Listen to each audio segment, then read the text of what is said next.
Keenan here. I'm going to show you the easiest way to record footage using the Tesla Dashcam. Every Tesla comes with a pre-formatted flash drive in the glove compartment. You just have to enable the Dashcam from the safety settings menu, set it to auto, and enable recording on honk.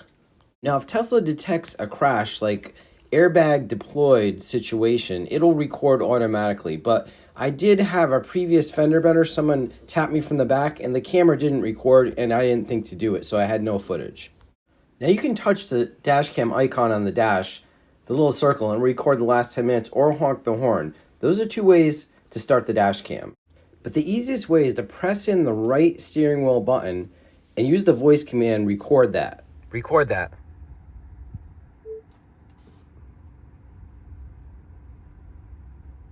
Now, I was on my way to Vermont this weekend, and I saw an accident where a couple cars went off the road.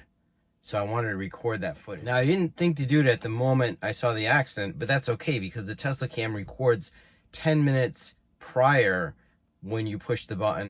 Now, whenever you do this, it'll save 1-minute clips from all the cameras from the previous 10 minutes. So even if you forget to trigger the camera right away when you see an incident or when you have an accident, as long as it's within the last 10 minutes, you're going to capture that footage in 1-minute increments between all the cameras.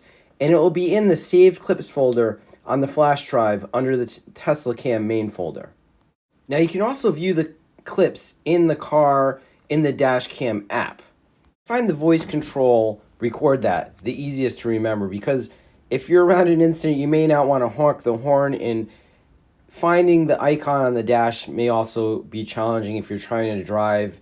And that voice command was hard to find. I couldn't find the Tesla manual, but basically all you need to know is that when you trigger the Dashcam, it's going to save the last 10 minutes into that folder that you'll be able to look at later. Like and subscribe for more videos about Tesla, Wi-Fi, and tech products.